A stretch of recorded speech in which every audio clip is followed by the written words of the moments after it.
قرآن یہود و نصارہ کو تورات اور انجیل سے نبی صلی اللہ علیہ وآلہ وسلم کے سچے ہونے پر دلیل کے لیے ریفر کیوں کرتا ہے جبکہ وہ کتابیں تبدیل ہو چکی ہیں؟ کتابیں مکمل طور پر تبدیل تو نہیں ہوئی ایز فار ایز توحید از کنسرنڈ. ہمیں تو کوئی ایک بھی ان ایمبیگوس اسٹیٹمنٹ تورات اور انجیل میں ایسی نہیں ملی اس وقت کی ٹیمپرڈ فارم میں بھی جو توحید کے منافی ہو. جو کھینچتان کے لے جاتے ہیں وہ ایک الگ بات. ہر بات کا جواب احمد دیدار صاحب رحمہ اللہ نے دیا ہے, ڈاکٹر ذاکر نائک حافظہ اللہ تعالی نے دیا ہوا ہے. کھینچتان کے وہ چیزیں لے جاتے ہیں. نبی الاسلام کی مبارک دعوت جو ہے اسپیسیفکلی ان کے زمانے کے جو جوز اور کرسچنز تھے ان کے لیے تو بالکل 100% ویلڈ تھی, اس اعتبار سے کہ انہیں تو پتا تھا کہ یہ آخری پیغمبر کے آنے کا وقت ہو چکا ہے. اسی لیے سورۃ البقرہ میں, سورۃ الانعام میں اللہ تعالیٰ نے فرمایا یہ اس پیغمبر کو اس طرح پہچانتے ہیں جس طرح اپنے بیٹوں کو. تو وہ ہٹ درمی پر اترے ہوئے تھے. جو لوگ ڈائریکٹلی ان ساری پروفیسیز کو جانتے تھے اور اس زمانے سے بھی واقف تھے ان میں سے بھی اکثریت نے اسلام قبول نہیں کیا. تو آج والوں نے کہاں سے کرنا تھا؟ ایک نیچرل چیز ہے. تو اصل جو دعوت ہے قرآن کی وہ ہے عقیدہ توحید. قل یا اہل الکتاب تعالوا الی کلمۃ سواء بیننا وبینکم الا نعبد الا اللہ. آؤ اہل کتاب ہم اس ایک بات کے اوپر اکٹھے ہو جائیں جو تم میں اور ہم میں کامن ہے کہ ہم مت پوجیں کسی کو سوائے اس ایک اللہ کے. تو بنیادی دعوت تو ہے توحید قرآن کی. جیوز اور کرسچنز کی کتابوں میں بھی توحید بیان ہوئی ہے. کچھ عرصہ پہلے جو ایک آرتھوڈاکس کرسچن بشپ تھے مارمری ایمینول, جب انہوں نے اسلام کے اوپر اعتراضات کیے 5 اور پیغمبر اسلام کے اوپر اور قرآن کے اوپر صلی اللہ علیہ وآلہ وسلم, تو میں نے اس کے جواب میں تفصیلی ویڈیو ریکارڈ کروائی تھی اور تورات اور انجیل کے ریفرنسز بھی اس میں دیے تھے. تو آپ نے جیوز اور کرسچنز کے سامنے نبی الاسلام کی پرسنالٹی کو ڈسکس نہیں کرنا, توحید کو ڈسکس کرنا ہے.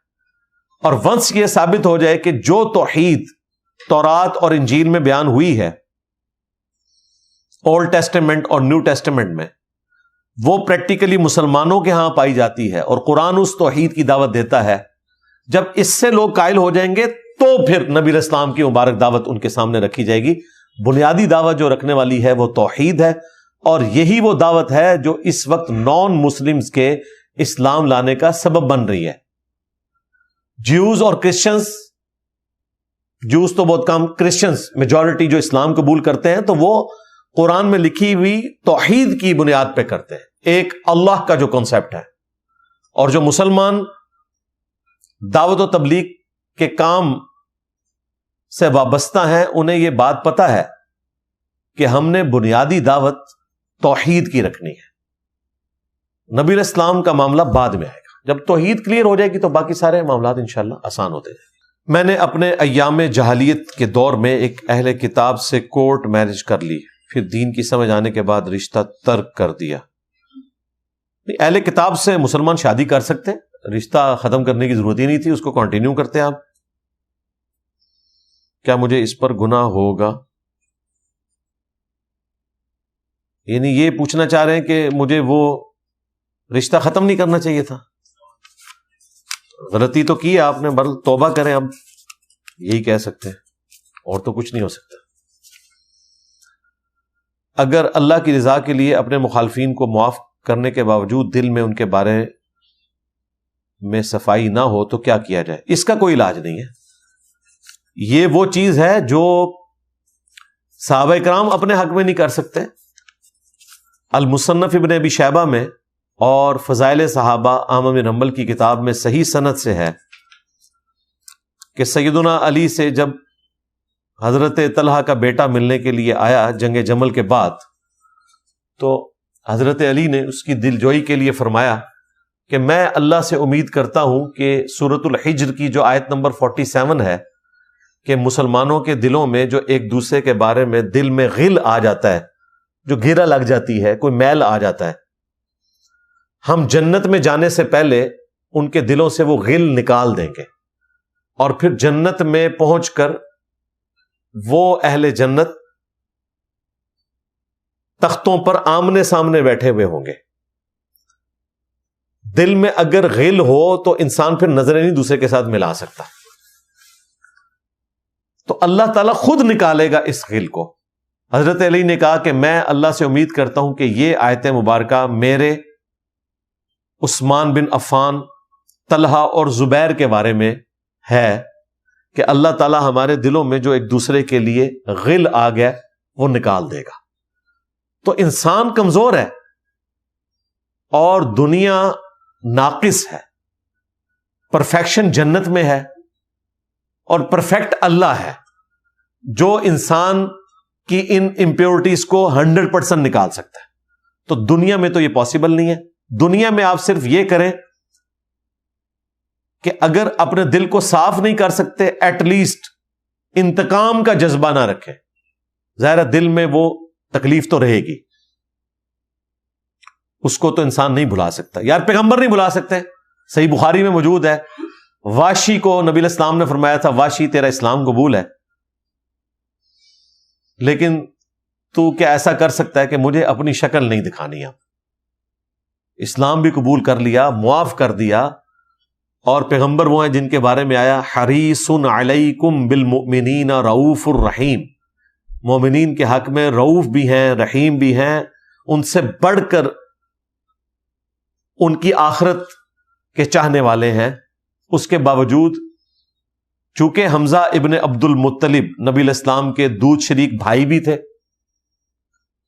اور چچا بھی لگتے تھے, اور اسلام کے مجاہد بھی تھے, غزوہ بدر اور احد میں آرمی چیف بھی تھے, ان کی شہادت کا غم نبی علیہ السلام کی وفات تک آپ کے سینے میں رہا ہے, اور وہ آپ اس کو نکال نہیں سکے. ہاں, جنت میں پہنچ کے اللہ تعالیٰ نبی علیہ السلام کے دل سے واشی کے بارے میں جو یہ جذبات ہیں وہ نکال دے گا, اور پھر جنت میں پہنچ کر اس طرح کی کوئی بات نہیں ہوگی.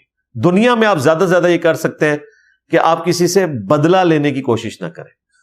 سورہ الشورى میں آیا کہ برائی کا بدلہ اسی لیول کی برائی ہے, لیکن اگر تم معاف کر دو تو اللہ کے حضور تمہارا اجر پکا ہوگا. لیکن یہ ذاتی معاملات ہیں, یہ ذہن میں رکھیے گا. جہاں دین کی اہمیت آتی ہے وہاں پر تو میں بالکل اس حق میں نہیں ہوں کہ کسی کو معاف کیا جائے. جو لوگ دین کو نقصان پہنچاتے ہیں اور وہ اپنی روش سے توبہ نہیں کرتے اور مسلسل گمراہی پھیلا رہے ہیں, تو ان کی گمراہی کے آگے باندھنا چاہیے, اور ادھر کوئی معافی کی روش نہیں ہونی چاہیے. یعنی کہ میں نبی سا ہے ہی کوئی نہیں, تیرے بابے تے شاہ ہی کوئی نہیں. اس سے بالکل دستبردار نہیں ہونا, کیونکہ انہوں نے رسول اللہ کے ساتھ غداری کی ہے, دین کے ساتھ غداری کی ہے, اور اس کی وجہ سے ہزاروں لاکھوں لوگوں کی آخرت انہوں نے برباد کی ہے. تو ان کے لیے بالکل زیرو ٹالرنس ہے, سیدھی سی بات ہے. آپ اکثر اجماع امت کو فروغ دیتے ہیں اور حدیث بھی پیش کرتے ہیں کہ نبی علیہ السلام نے فرمایا میری امت کبھی گمراہی پر جمع نہیں ہوگی. اس وقت تمام عرب و عجم کے بڑے علماء کا یہ مشترکہ فیصلہ ہے کہ آپ گمراہ ہیں, اور آپ کو سننا کھلی گمراہی ہے. برائے مہربانی قرآن و سنت کی روشنی میں رہنمائی کر دیں. یار یہ اعتراض کب سے پٹ چکا. اجماع ہوتا ہے امت کا, مولوی اپنی روٹی روزی بچانے کے لیے جو اکٹھے بیٹھ جاتے ہیں تو اس سے اجماع ہو جاتا ہے. اگر اس طرح اجماع ہوتا ہے تو مجھے بتائیں کیا بریلوی عوام اور ان کے علماء کا یہ اجماع نہیں ہے کہ صرف جنتی فرقہ وہ ہے, باقی سب جہنمی ہیں, اور باقیوں کا ان کے بارے میں نہیں ہے؟ تو اس طرح کا اجماع تو ان سب نے کیا ہوا ہے. دوسرا, اجماع امت تو اس صورت میں ہوگا جب پوری امت اس چیز کو ایکسپٹ کر لے. یہاں تو اجماع امت الٹ ہوا ہے. امت تو کہہ رہی ہے کہ ہمارے مولویوں نے ہمارے ساتھ فراڈ کیا تھا, انجینئر صاحب نے ہمیں رسول اللہ کے قدموں تک پہنچایا صلی اللہ علیہ وآلہ وسلم. اجماع تو اس بات کے اوپر ہوا ہے, مولویوں کی تو روزی روٹی لگی ہوئی ہے. اور آپ دیکھتے ہیں ہمیشہ اجماع کا آغاز امت سے ہوتا ہے, مولویوں کو اینڈ پہ سمجھ آتی ہے. امت تصویر کو پہلے دن سے ٹھیک سمجھ رہی ہے, مولویوں کو اب سمجھ آئی کہ جی تصویر نہ صرف جائز ہے بلکہ واجب ہے, اس کے بغیر آپ نے تقریر بھی نہیں کرنی. کبھی امت نے نہیں کہا کہ چین والی گھڑی پہننا جو ہے یہ حرام ہے. آج مولویوں نے اتنی مہنگی مہنگی گھڑیاں پہنی ہوئی ہیں چین والی, انہی کے بڑوں نے فتوے دیے ہوئے تھے کہ یہ عورتوں کی مشابہت ہے. میں نے آج تک چین والی گھڑی نہیں پہنی, میں نے تو وہی سستی سی گھڑی پہنی ہوتی ہے. امت نے پہلے اجماع کیا, ان کا تو بعد میں ہوا. امت کے دماغ میں تو نہیں آیا تھا کہ سپیکر شیطانی آواز ہے. یہ تو احمد بریلوی اور اشرف تھانوی کے فتوے تھے. آج ان کے مریدوں کے مریدوں کے مریدوں کو سمجھ آیا کہ یار یہ کیا کر رہے ہیں, یہ کہاں سے شیطانی آواز ہوئی. تو ہم نے تو دیکھا ہے کہ امت کو تو پہلے سمجھ آتی ہے, اور ہمارے کیس میں بھی امت کو پہلے سمجھ آ گئی ہے. ہاں, مرنے سے پہلے اے مسلمان کر لے اس پہ غور, کتابوں کا خدا اور ہے بابوں کا خدا اور. اور علمی بات یہ کہ اگر ہم کوئی ایسا نظریہ آپ کے سامنے لا کر رکھیں جو قرآن بخاری مسلم میں موجود نہ ہو, ہماری ذاتی اختراع ہو, تو بالکل آپ چھوڑ دیں. ہم جو کچھ بیان کر رہے ہیں وہ قرآن و سنت سے پیش کر رہے ہیں, اور پھر ریفرنسز لگا دیتے ہیں اور بتا دیتے ہیں کہ یہ آیت ہے, حدیث ہے, اگر آپ کو ہم پہ یقین نہیں خود پڑھ لیں اور جو لکھا ہوا ہے اس کو فالو کریں. یہ مولوی تو آپ کو یہ نہیں دکھاتے تھے. یہ آج تبدیلی ہے. طارق جمیل صاحب, میں حیران ہوا کہ انہوں نے جو ابھی یہ انڈیا پاکستان کی کشیدگی کے اوپر ایک ویڈیو پیغام دیا, بہت اچھا پیغام تھا. اس میں وہ اپنے اسمارٹ فون سے بخاری شریف کی حدیث کا نمبر بتا رہے ہیں. انہوں نے بخاری شریف کا نام ہی کبھی نہیں لیا ہوا تھا, نمبر بتانا تو بڑی دور کی بات. اور پھر ساتھ یہ کہہ رہے ہیں کہ قرآن کے بعد سب سے افضل کتاب ہے جس سے میں آپ کو یہ حدیث پیش کر رہا ہوں کہ دشمن سے مقابلے کی کبھی بھی تمنا نہ کرو, اللہ سے عافیت کا سوال کرو, لیکن جب ایز اے لاسٹ ریزارٹ مقابلہ ہو تو پھر ثابت قدم رہو, اور یاد رکھنا جنت تلواروں کے سائے کے نیچے ہے. یہ حدیث انہوں نے بیان کی اور بخاری سے اس کا نمبر بتایا اور کہا یہ قرآن کے بعد سب سے افضل کتاب ہے. میں طارق جمیل صاحب سے ریکویسٹ کروں گا کہ اگلی کسی ویڈیو میں اسی بخاری شریف سے حدیث کا نمبر میں آپ کو بتا دیتا ہوں, نماز کا طریقہ اپنی عوام کو بتائیں. انٹرنیشنل نمبر کے مطابق 735 سے لے کر 739 تک یہ احادیث پڑھیں, اور پھر وہی آپ جملہ ریپیٹ کریں کہ میں آپ کو قرآن کے بعد سب سے افضل کتاب صحیح بخاری سے نماز کا طریقہ بتا رہا ہوں. اب مجھے بتائیں, آپ خود بول کر کہیں کہ قرآن کے بعد سب سے افضل کتاب ہے, اور نماز کا طریقہ آپ کا اس کے خلاف ہو, تو بھائی اجماع امت تو آپ کے خلاف ہوا ہے کہ آپ لوگ امت کو صحیح بات نہیں بتا رہے. ان لوگوں کا کیا اعتبار ہے بھائی؟ یہ لوگ نجی محفلوں میں بیٹھ کے ایک دوسرے کو کافر قرار دیتے ہیں, جمعے کے خطبوں میں کافر قرار دیتے ہیں, اور رمضان نشریات میں اکٹھے بیٹھ کر KFC کھا رہے ہوتے ہیں. ٹوٹل نظریاتی پن ان کا یہ ہے. یہ ویڈیوز لیک نہ ہوتی تو آپ کو کبھی پتا چلتا کہ خادم رضوی صاحب اہل حدیث کو اور دیوبند کو سور سے بھی بدتر سمجھتے ہیں,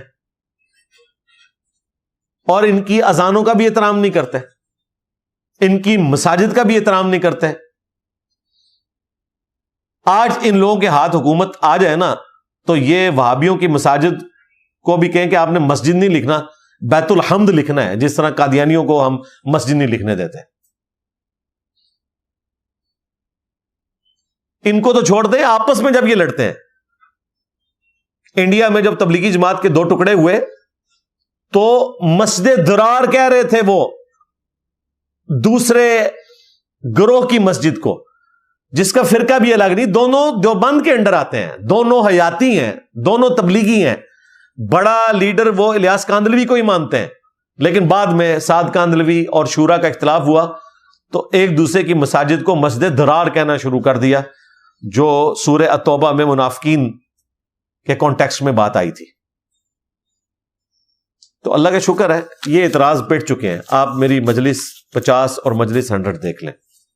رمضان میں شیطان قید ہوتا ہے, تو جو ہم رمضان میں گناہ کرتے ہیں وہ ہمارا نفس کرواتا ہے.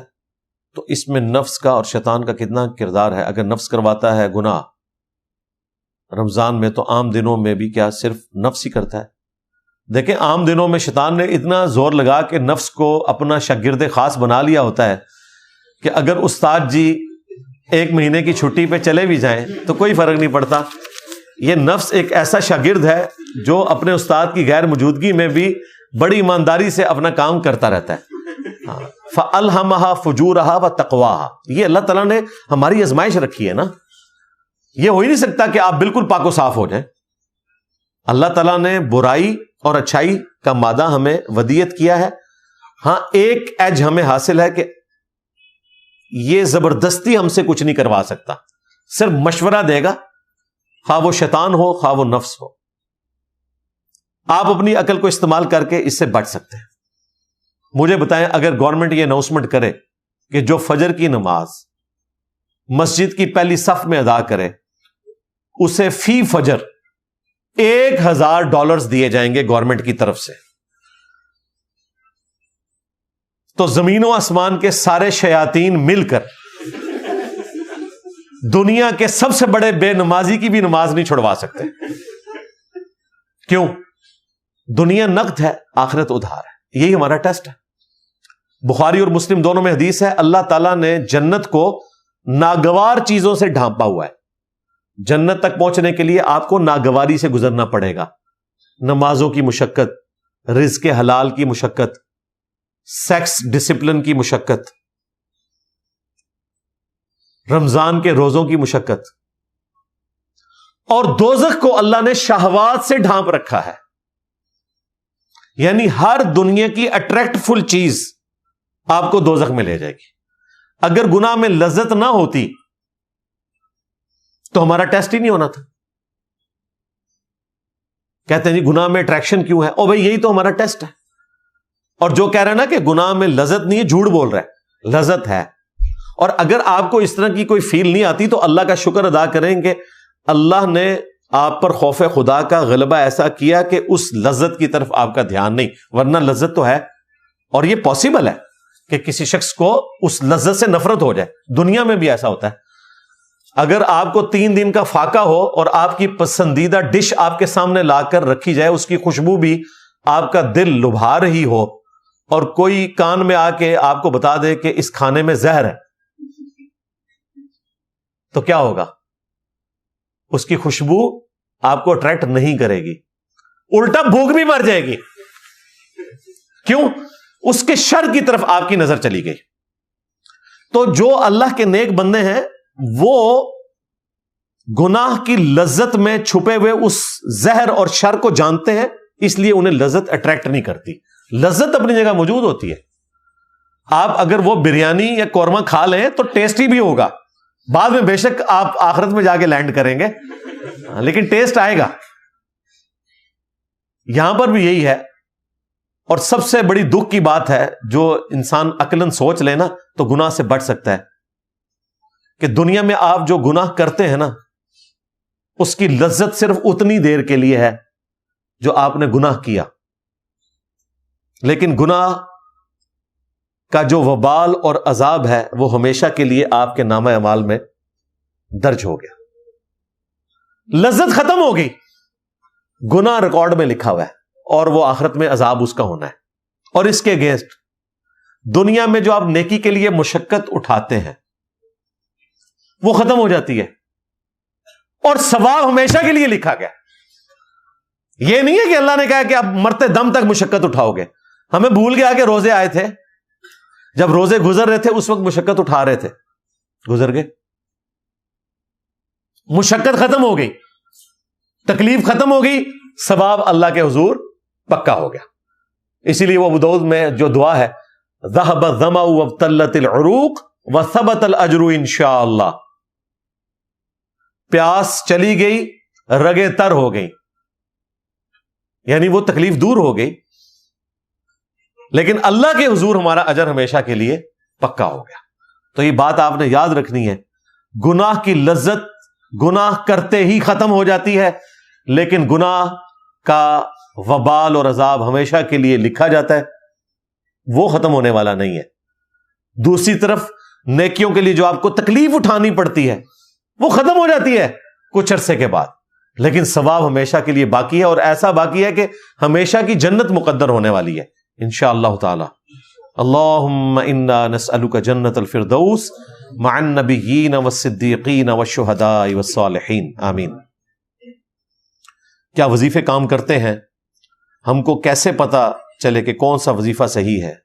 جو لوگ کہتے ہیں ہمارے پاس دم ہے، کیا کسی کے پاس ہوتا ہے؟ جی ہوتا ہے لوگوں کے پاس۔ صحیح مسلم میں حدیث ہے کہ اپنے زمانے جاہلیت کے دم مجھ پر پیش کرو، اگر ان میں کوئی شرکیہ الفاظ نہیں تو اسی طریقے سے کرتے رہو۔ آپ دم کوئی بھی کر سکتے ہیں۔ دادا صاحب کی گھوڑی، اس دم پہ بھی ہمیں کوئی اعتراض نہ ہوتا اگر اس کے پیچھے کوئی بابے کا عقیدہ نہ جڑا ہوتا، کیونکہ وہ باپا جانی جب یہ دم سکھا رہے تھے نا، اور یہ دم شمع شبستان رضا میں اعلیٰ حضرت نے بھی نقل کیا ہوا ہے، یہ باپا جانی نے اپنے بڑوں سے سیکھا ہوا ہے، تو وہ بتا رہے تھے یہ کوئی بزرگ ہوں گے، ان کی کوئی گھوڑی ہوگی۔ جب اس قسم کے آپ عقیدے وابستہ کریں گے تو بھئی اس طرح کی گھوڑیاں ہم نے مار دی، سیدھی سی بات۔ سنت اذکار الحمدللہ موجود ہیں، ہم نے بلو کارڈ میں صبح شام کے اذکار لکھے، اس میں ساری دعائیں ہر مصیبت اور پریشانی سے بچنے کے لیے موجود ہیں۔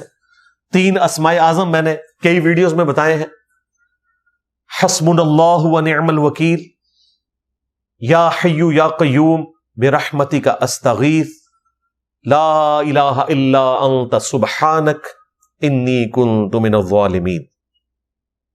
پھر دعا کا پروٹوکول ہے، اللہ کی حمد، یہ اسماء اعظم پڑھے، اس کے بعد دروشی پڑھے تو اللہ تعالیٰ دعا قبول کرے گا، جامع ترمذی میں حدیث موجود ہے۔ لیکن اب یہ ضد لگانا کہ جو میں مانگ رہا ہوں وہی ہو جائے، تو بھائی اس قسم کی آپ توقع نہ رکھیں۔ آپ کے حق میں جو بہتر ہے وہ اللہ تعالیٰ فرمائے گا، ہاں انشاءاللہ۔ انسان کو تو نہیں پتا ہوتا نا، ہم تو مستقبل کو فورسی کر نہیں سکتے۔ اگر آپ ماضی میں جھانک کر دیکھیں تو آپ کی زندگی میں کئی واقعات ایسے ہوں گے، ہر بندے کی زندگی میں، کہ جب وہ واقعہ ہو رہا تھا نا اس وقت تو ہم نے کہا کہ یار بس میری تو زندگی ختم ہو گئی، لیکن بعد میں وہی واقعہ آپ کے لیے آسانی کا باعث بنا، وہی واقعہ، اسی شر میں سے اللہ نے خیر نکالا۔ تو مجھے بتائیں اگر اللہ تعالیٰ آپ کی یہ ساری دعائیں اس طریقے سے آپ کے کہنے کے اوپر وہی کچھ کرنا شروع کر دے تو مارے جائیں گے؟ مجھے بتائیں۔ کئی صحابہ اکرام آج رضی اللہ عنہ نہ ہوتے اگر اللہ تبارک و تعالی اس وقت مسلمانوں کی بددعائیں ان کے حق میں قبول کر لیتا۔ رسول اللہ سے بڑھ کر کون دعا کی قبولیت کا حقدار ہے؟ خالد ابن ولید کے لیے بے سخت آپ کی زبان سے نکلا کہ اللہ تعالیٰ ایسی قوم کو کیسے ہدایت دے گا جنہوں نے اپنے نبی کا چہرہ خون سے رنگ دیا۔ جب غزوہ احد میں آپ کے دانت شہید ہوئے تو سورہ آل عمران میں آیت نازل ہوئی، لیس لک من الامر شیء، اے نبی آپ کو اس معاملے میں کوئی اختیار نہیں، اللہ تعالیٰ چاہے تو ان کو ہدایت بھی دے سکتا ہے۔ پھر اسی زبان سے سیف اللہ کا لقب بھی ملا، یہ تو اللہ کے فیصلے ہیں۔ تو اس لیے انسان کو دعا تو پورے کانفیڈنس سے مانگنی چاہیے، آئے مائے شائے نہیں کرنی چاہیے، لیکن اس کے بعد اللہ پہ راضی بھی ہونا چاہیے کہ اللہ نے جو میرے حق میں بہتر ہے وہ کر دیا۔ دعا بہرحال ہر صورت قبول ہونی ہے۔ وہ جامع ترمذی میں اور مسند احمد میں حدیث ہے کہ جو کچھ تم نے مانگا یا تو وہ مل جائے گا اگر اللہ نے تمہارے حق میں بہتری رکھی ہوئی، یا اس کے بدلے اللہ کوئی نعم البدل دے گا یا کوئی مصیبت ٹال دے گا، یا پھر وہ قیامت کے دن کے لیے دعا سٹور ہو جائے گی۔ تو صحابہ کرام نے کہا یا رسول اللہ اگر ہر دعا قبول ہوتی ہے تو ہم تو بہت زیادہ دعائیں مانگیں گے۔ تو نبی علیہ السلام نے فرمایا اللہ تعالیٰ بھی بہت زیادہ دعائیں قبول فرمانے والا ہے۔ تو دعا کریں، اس کے بعد نتیجہ اللہ کے اوپر چھوڑیں اور اپنی کوشش بھی کریں، صرف دعاؤں سے معاملہ نہیں چلنا، کوشش بھی کرنی ہے۔ اب کئی لوگ ہیں انہیں نماز کی طرف ہم بلائیں تو کہتے ہیں جی دعا کریں اللہ توفیق دے۔ کتنی عجیب بات ہے یار، تو اس طرح کی توفیق تو آپ کو نہیں ملنی، آپ تو پیغمبر کے دور میں بھی ہوں تو اس طرح کی توفیق نہیں ملنی، وہ تو اکا دکا واقعات ہی ہیں۔ وہ تو حضرت ابو ہریرہ نے دعا کروائی ہے اپنی ماں کے حق میں تو اللہ نے معجزانہ طور پر انہیں اسلام دے دیا حضور کی دعا کی برکت سے، صحیح مسلم میں آتا ہے۔ ادروائز کئی صحابہ ہیں ان کے ماں باپ کفر کی حالت میں دنیا سے گئے ہیں بھائی، نبی علیہ السلام کی دعا ان کے حق میں نہیں قبول ہوئی۔ تو یہ ذہن میں رکھیے گا، جب تک انسان اپنی آخرت کے لیے خود سیریس نہیں ہے تو اللہ تعالیٰ کو کوئی حاجت نہیں ہے کہ زبردستی اس کائنات کی سب سے قیمتی چیز آپ کی جھولی میں ڈال دے، ایمان، جس کی بنیاد پہ ہمیشہ کی کامیابیوں کے فیصلے ہونے والے ہیں۔ دینی تعلیم کے لیے استاد کی کتنی ضرورت ہے؟ کیا دین اتنا آسان ہے کہ بغیر استاد کے سیکھا جا سکتا ہے؟ نہیں، بغیر استاد کے تو دین نہیں سیکھا جاتا، آپ نے استاد سے ہی سیکھنا ہے۔ ظاہر ہے دنیا میں کوئی بھی علم جو ہے وہ بغیر استاد کے تو نہیں سیکھا جاتا، استاد سے ہی آپ نے سیکھنا ہے، اور بغیر استاد کے کوئی بھی دنیا میں نہیں سیکھتا۔ یہ بھی لوگوں نے پروپیگنڈا کیا ہوا ہے کہ بغیر استاد کے سیکھا جاتا ہے۔ مجھے بتائیں، اگر میں قرآن کا ترجمہ احمد صاحب بریلوی صاحب کا پڑھتا ہوں اور اس کے مطابق عمل کرتا ہوں تو میرے استاد احمد صاحب بریلوی صاحب ہیں، کیونکہ انہوں نے قرآن کا ترجمہ اس لیے نہیں کیا کہ انہوں نے قرآن کی آیات کو بیچ کر اپنی روزی روٹی چلانی تھی۔ یا تو بریلوی یہ مان لے کہ انہوں نے قرآن کا ترجمہ اس لیے کیا تھا کہ اس ترجمے کو بیچیں گے اور قرآن کی آیات کو بیچ کے اپنی روزی روٹی کا دھندا چلائیں گے، تو یہ کانوں کو ہاتھ لگائیں گے کہ نہیں جی اعلیٰ حضرت ایسے، انہوں نے تو عوام کے لیے لکھا ہے، تو سرکار پھر عوام نو پڑھن دیو۔ تو استاد سے ہی سیکھ رہے ہوتے ہیں، دنیا میں بغیر استاد کے کوئی نہیں سیکھتا، ماں کے پیٹ سے کوئی سیکھ کے نہیں آتا۔ میں آج اگر مولویوں کے اوپر مسلط ہو گیا ہوں ان کا ڈراؤنا خواب بن کے، تو ظاہر ہے میں نے علماء ہی سے سیکھا ہے، اہل علم سے ہی سیکھا ہے۔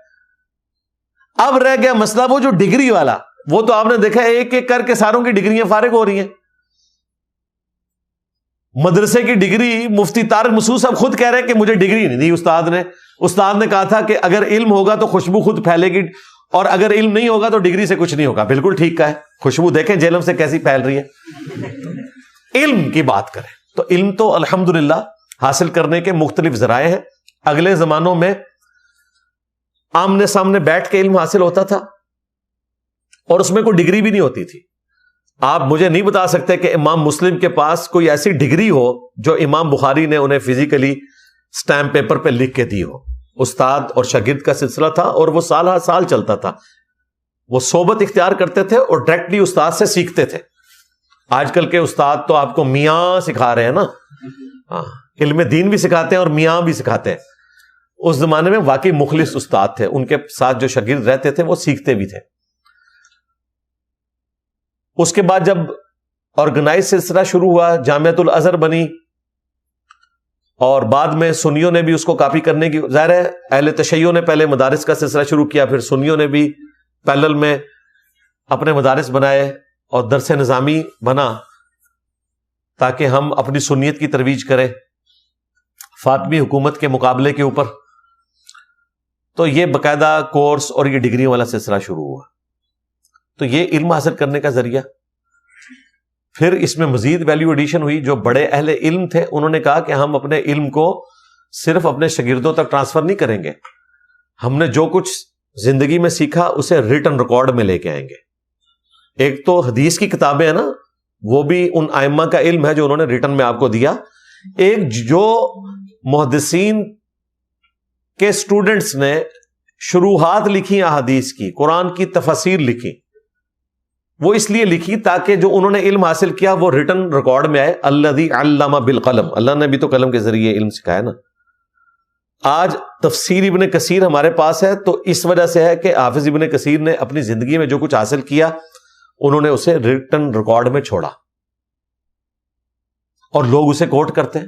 اور اسے کوٹ کرنے کا رائٹ صرف مولوی کو نہیں ہے، صرف سنی کو نہیں ہے، صرف شیعہ کو نہیں ہے، ہر انسان کو ہے، وہ کوٹ کر سکتا ہے بشرطے کہ بات درست لکھی ہو اس میں۔ تو یہ بھی ایک ذریعہ ہے۔ اب اس سے بھی اگلا ورژن آ چکا ہے، سافٹ ویئرز بن چکے ہیں، آپ کاؤنٹر ویریفائی کر سکتے ہیں۔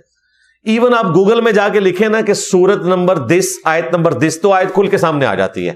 آپ کے پاس اگر موبائل ایپلیکیشن نہ بھی انسٹال ہو، ڈائریکٹ گوگل میں بھی جا کے لکھے تو وہ آیت کھل جاتی ہے۔ اور چیٹ جی پی ٹی نے، ڈیپ سیک نے اور باقی اے آئی ٹولز نے تو مسئلہ آسان کر دیا ہے۔ آپ بولیں تو وہ چیز آپ کے سامنے آ جاتی ہے، لیکن اسے کاؤنٹر ویریفائی آپ نے ضرور کرنا ہے۔ یہ میں بار بار کہتا ہوں، اگر وہ بتا رہے ہیں تو آپ نے قرآن کھول کر اس کو پڑھ لینا ہے، تو ریفرنس کو آپ نے فالو کرنا ہے۔ تو یہ سب مختلف ذرائع ہیں دین حاصل کرنے کے۔ لیکن اگر آپ مدرسے کی ڈگری لے کر نکلے ہیں اور آپ کو یہ نہیں پتا کہ بخاری مسلم میں نماز کا طریقہ کیا لکھا ہے، تو آپ کی ڈگری کے اوپر 4 تکبیریں پڑھ لینی چاہیے اور ایک مجلس میں 3 طلاقیں ایسی ڈگری کو دینی چاہیے کہ جس ڈگری کے بعد آپ نے یہ بھی نہیں سیکھا کہ بخاری مسلم میں نماز کا طریقہ کیا ہے. آپ نے ڈگری لی, قرآن کی تفسیر بھی لکھی کئی جلدوں پر, لیکن قرآن کے پہلے صفحے پہ لکھا تھا ایاک نعبد و ایاک نستعین. تفسیر لکھنے سے پہلے بھی قبر میں پڑے ہوئے بابوں کو مدد کے لیے پکارتے رہے اور تفسیر لکھنے کے بعد بھی. تو کیا نکلا؟ میں آپ کو اینڈ پہ اپنے استاد کی وہ بات بتاتا ہوں, غلام سعود سعیدی صاحب رحمہ اللہ. یہ تو خود انہوں نے مجھ سے بات کی ہوئی, 2007 کی بات ہے, 22 مارچ 2007. اسی دن میری ملاقات مفتی منیب الرحمان صاحب سے بھی ہوئی تھی. دیکھیں کتنی پرانی بات ہے, آج 11 مئی 2025, آلموسٹ 18 سال پرانی بات کر رہا ہوں. اسی مدرسے میں غلام سعود سعیدی صاحب جنہوں نے شرح صحیح مسلم لکھی بریلویوں کی, وہ شیخ الحدیث تھے. تو میں ان سے استعانت کے مسئلے کے اوپر بحث کر رہا تھا کہ غیر اللہ سے مدد مانگنا یہ درست نہیں. میں نے کہا آپ نے پورا مقدمہ کھڑا کیا ہے اور آپ نے اینڈ پہ یہ لکھا ہے کہ مدد اللہ ہی سے مانگنی چاہیے, البتہ اگر کوئی اولیاء اللہ سے انبیاء سے بھی مانگ لے تو یہ بھی جائز ہے, لیکن افضل یہی ہے. تو آپ کو یہ اتنا دور کا کان پکڑنے کی کیا ضرورت تھی؟ آپ جو آیات اور احادیث لکھ رہے ہیں وہ تو بالکل ون سائیڈڈ ہیں. تو غلام سعود سعیدی صاحب نے مجھے کہا کہ میں نے پہلے یہی کچھ لکھا ہوا تھا کہ غیر اللہ سے مدد نہیں مانگنی چاہیے. تو کچھ بڑے بڑے بریلوی علماء اکٹھے ہو کر میرے پاس مدرسے میں آئے اور انہوں نے کہا آپ تو ہمارے سب سے بڑے رائٹر ہیں, آپ ہمارے مسلک کا نقصان کر دیں گے, آپ مہربانی کریں اس کو چینج کر دیں. جو آپ نے لکھا ہے نا ناجائز ہے غیر اللہ سے مانگنا, اس ناجائز کو جائز کر دیں اور پھر آگے آپ یہ لکھ دیں کہ بہتر ہے کہ اللہ سے مانگیں. یہ ناجائز کا ورڈ غلام سعود سعیدی رحمہ اللہ تعالی, بریلوی محدث, بلکہ اعلی حضرت احمد بریلوی کے بعد شاید اس پائے کا کوئی عالم دین حدیث کی فیلڈ میں بریلویوں نے پیدا نہیں کیا. انہوں نے مجھے خود بتایا کہ میں نے ناجائز لکھا تھا, علماء کے دباؤ ڈالنے پر میں نے یہ ناجائز والا جملہ ختم کیا. دیکھیں انہوں نے اپنے مسلک کی محبت میں اپنی آخرت کو داؤ پہ لگایا. دوسری طرف پیر نصیر الدین نصیر صاحب, اللہ نے انہیں موت سے پہلے توبہ کی توفیق دے دی. انہوں نے باقاعدہ پھر کتابیں لکھی, استعانت اور اعانت کی شرعی حیثیت ان کی کتاب, وہ بھی میرے ان استادوں میں سے ہیں جن سے میری ملاقات بھی ہوئی, اور میں نے انہیں جا کے بتایا کہ آپ کی اس کتاب کی وجہ سے میری توحید درست ہوئی ہے. ان سے بھی میری ملاقات 2007 کے اینڈ پہ ہوئی. ان کی کتاب آج بھی اویلیبل ہے, آپ پڑھ سکتے ہیں. باقاعدہ میں نے گولڈا شریف ان کے پیچھے ایک جمعہ پڑھا تھا جس میں ہزاروں کی پبلک میں انہوں نے اس مسئلے کو بیان بھی کیا کہ آپ نے صرف اللہ سے مدد مانگنی ہے. کبھی کبھار ان بیچاروں کو جمعہ ملتا تھا کیونکہ دوسری پارٹی ذرا اسٹرانگ تھی, اور ان کی کئی ایک ویڈیوز بھی اویلیبل ہیں. آپ ہماری یوٹیوب پہ ایک ویڈیو دیکھیں, توحید سے متعلق 10 دھوکے.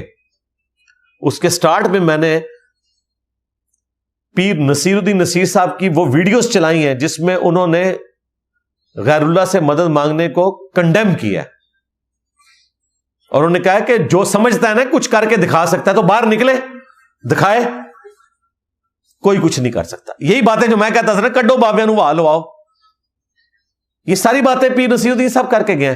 چونکہ وہ بڑے آدمی تھے اور اس زمانے میں اتنا فتنہ ان کا پھیلا نہیں تھا, تو اس لیے وہ ان کے تانوں سے بچ گئے. لیکن پھر جب ان کی دعوت عام ہوئی تو کئی بڑے علماء نے کہا کہ یہ تو گمراہ ہو گیا تھا, یہ تو وہابی ہو گیا تھا. جب وہ بنو امیہ کا رد کرتے تھے اور امیر شام سے متعلق ڈھکے چھپے الفاظ میں سخت الفاظ بولتے تھے تو لوگ کہتے تھے یہ شیعہ سے متاثر ہے. جب توحید کے اوپر بات کرتے تھے تو لوگ انہیں وہابی کہتے تھے. تو جو انہیں بات جتنی سمجھ آئی تھی وہ کوشش کرتے تھے کہ اچھے طریقے سے اس کو بیان کریں. اللہ تعالیٰ ہمارے ان استادوں کی مغفرت کرے, انہیں نیک کاموں کا اجر دے اور برائیوں سے درگزر فرمائے. آمین. کافی سارے بھائیوں نے بہنوں نے دعاؤں کے لیے کہا ہے، ہم اینڈ پہ دعا بھی کر لیتے ہیں وسیلہ اور توسل کے طور پر۔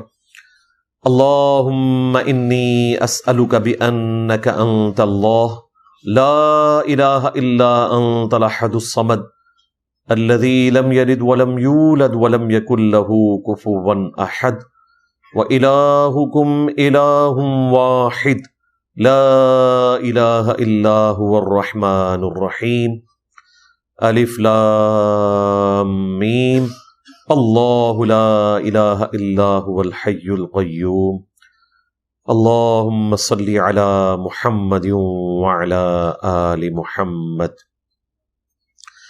اللہم ربنا آتنا فی الدنیا حسنہ وفی الآخرۃ حسنۃ وقنا عذاب النار ربنا آتنا من لدنک رحمۃ وہیئ لنا من امرنا رشدا رب ارحمہما کما ربیانی صغیرا ربنا هب لنا من ازواجنا وذریاتنا قرۃ اعین وجعلنا للمتقین اماما اللہم اغفر لحینا ومیتنا وشاہدنا وغائبنا وصغیرنا وکبیرنا وذکرنا وانثانا اللہم من احییتہ منا فاحیہ علی الاسلام ومن توفیتہ منا فتوفہ علی الایمان۔